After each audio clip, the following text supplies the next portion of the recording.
जय श्री राम दोस्तों। आज शुरू करते हैं हम पाठ 10 महत्तम समापवर्तक। ठीक, इसमें पहला प्रश्न है देखो, समझो और महत्तम समापवर्तक ज्ञात करो। ठीक है, ये हल करके दिखा रखा है। देखो 4 और 6 का निकालना है इसमें। ठीक, 4 और 6 का निकालना है। ठीक है, 4 के अपवर्तक लिख लेते हैं, अपवर्तक होता है गुणनखंड। ठीक है, और 6 के गुणनखंड लिख लेते हैं। ये लिख लिए हमने। ठीक, एक तो कॉमन है और 2 कॉमन है, ये दोनों 2 गुणनखंड इन दोनों में कॉमन है, उभयनिष्ठ है दोनों में। ठीक, तो इसमें मैक्सिमम महत्तम है ना, तो इसमें जो कॉमन होगा उसमें मैक्सिमम होगा, जो 2 है मैक्सिमम, यही उसका मैस होगा। ठीक, अब इसमें देखिए ये दूसरा प्रश्न दिया गया है, इसमें 6 और 9 का निकालना है हमको, मैस क्या होगा। ठीक है, 6 के गुणनखंड लिख लेते हैं। 1 आएगा, 2 आएगा, 3 आएगा और 6 आएगा। 9 का लिख लेते हैं। 1 आएगा, 3 आएगा और 9 आएगा। ठीक, अब इसमें उभयनिष्ठ कौन कौन है, समान गुणनखंड कौन है, समान अपवर्तक कौन कौन है, एक है, एक तो एक है 3। इन दोनों मैक्सिमम कौन है, 3। तो इसका मैक्सिमम अपवर्तक, सबसे बड़ा समान अपवर्तक क्या है, 3। अतः 6 और 9 का में से क्या होगा, 3। ठीक, दी गई संख्याओं का महत्तम समापवर्तक ज्ञात करना है, में से ज्ञात करना है। ठीक है, इन दोनों का गुणनखंड लिख लेते हैं हम। 21 35 के 21 के क्या क्या क्या आएंगे, 1 आएगा, 3 आएगा, 7 आएगा और 21 आएगा। ठीक,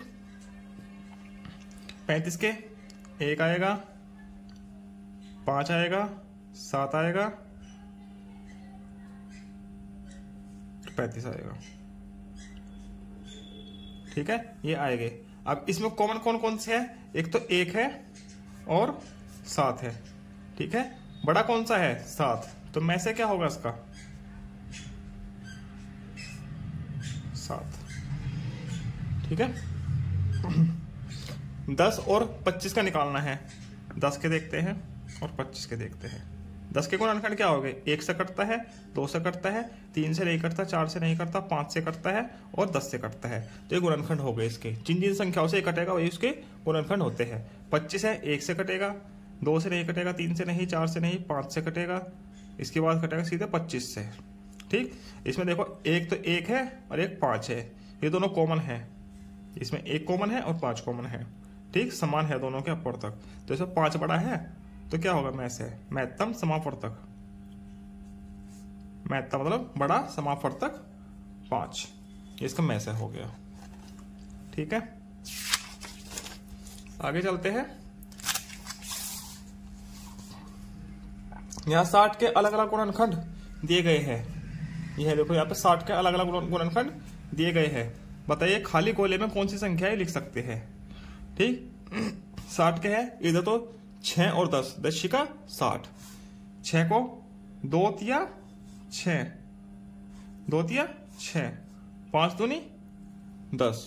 ठीक है, लिखा है। अभी अभाज्य हो गए सब, तो गुणनखंड हो गए इसके। ठीक, इधर 30 दूनी 60। ठीक है, 30 का 10 तिया 30 हो गए गुणनखंड 30 के। अब 10 के 2 पंजा 10 या 5 दूनी 10, ये गुणनखंड हो गए। ठीक, नीचे देखो क्या लिखा है, दी गई संख्याओं में से अभाज्य संख्याएं, दी गई संख्याओं में से अभाज्य संख्याएं ज्ञात करो। ठीक, जब 2 संख्याओं का परस्पर में से 1 हो तो वे संख्याएं से अभाज्य होती है, जो आपस में नहीं कटती है संख्याएं। ठीक है, उनका में से हमेशा 1 होता है। ठीक है, जैसे 3 और 7 का में से क्या है, 1, क्योंकि ये दोनों से अभाज्य हैं, ये आपस में एक दूसरे को नहीं काटती। ठीक, प्राइम नंबर है, अभाज्य संख्याएं है। ठीक है, 5 और 7 का में से क्या होगा, ये दोनों से अभाज्य संख्याएं हैं आपस में, तो इनका में से क्या होगा, 1। ठीक है, अतः 5 और 7 से अभाज्य संख्याएं है, अभाज्य संख्याएं है। ठीक, 8 और 4 का में से क्या होगा, चलो निकाल के देखते हैं। 8 के गुणनखंड लिख लेते हैं और 12 के गुणनखंड लिख लेते हैं। 8 का क्या आएगा, 1 से कटता है, 2 से कटता है, 4 से कटता है और 8 से कटता है 8। 12 किससे कटता है, 1 से कटेगा, 2 से, 3 से, 4 से और 6 से और 12 से। तो कॉमन क्या क्या है? एक तो इसमें 2 कॉमन है, 1 कॉमन है, 4 कॉमन है, 4 मैक्सिमम कॉमन है। तो में से क्या हो गया इसका? 4। ठीक, तो अतः 8 और 12 सहभाज्य संख्याएं नहीं है।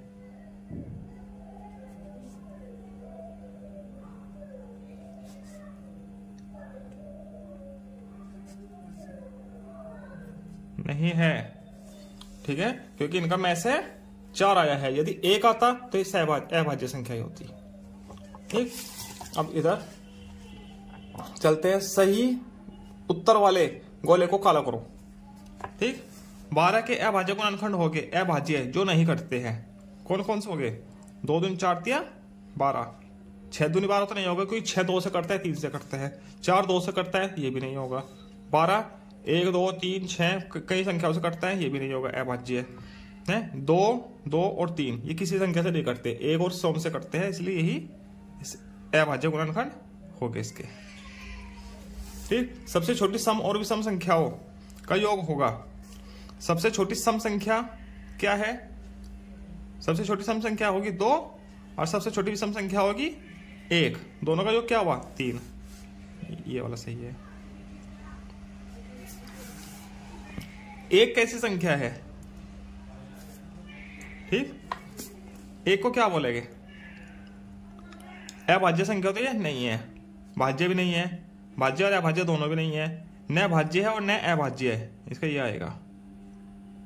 क्योंकि सबसे छोटी अभाज्य संख्या होती है 2 और सबसे छोटी भाज्य संख्या जो 1 से कटती है और 100 से कटती है, बाकी अदर से नहीं करती, तो इसको भाज्य संख्या तो कह नहीं सकते, भाज्य और अभाज्य दोनों भी नहीं कह सकते, न भाज्य है और न अभाज्य है।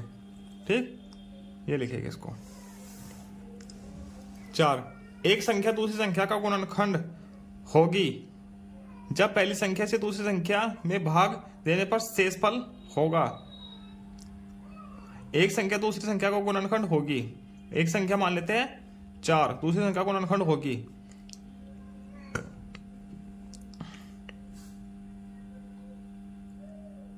कहां गए? एक संख्या दूसरी संख्या का गुणनखंड होगी जब पहली संख्या से दूसरी संख्या में भाग देने पर शेषफल होगा। क्या होगा शेषफल? 0। गुणनखंड तभी तो होगा ना। जैसे 8 का कोई 4 गुणनखंड है तो 4 से भाग करेगा तो क्या बचेगा? 4 दूनी 8, शेषफल क्या आएगा? 0। ठीक है, 2 क्रमागत संख्याएं सदैव होगी। क्या होगी? विषम। ठीक है, 4 और 5 को जोड़ो 9 आएगा। 2 क्रमागत संख्याएं सदैव होगी।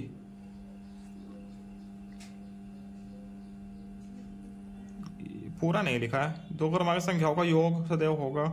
सम तो होगी नहीं, ना विषम होगी। भाज्य हो ही नहीं सकती, सह अभाज्य है। हाँ, सह अभाज्य होगी 2 क्रमागत संख्याएं हमेशा। ठीक है, इसका ये आएगा।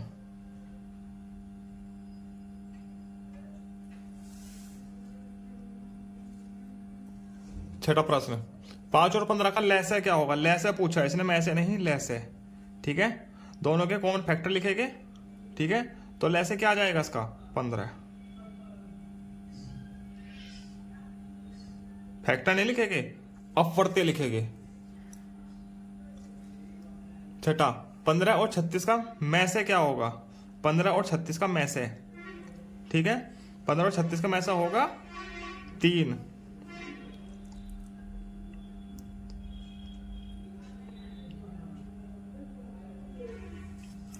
ठीक, एक ट्रेन 3 स्टेशनों के बाद रुकती है।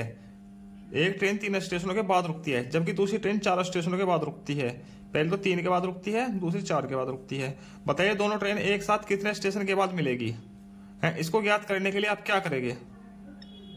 क्या करेंगे? उसका लैसे निकालेंगे। ठीक है, उसका लैसे निकालेंगे, क्योंकि इनसे बड़ी संख्या आनी है। में से होता है इन दोनों संख्याओं से में से छोटा, इनसे बड़ा आना है तो लैसे के लिए लैसे निकाला जाएगा। इसी के साथ ही 10वां पार्ट पूरा होता है। आगे मिलते हैं हम पार्ट 11 के साथ। धन्यवाद।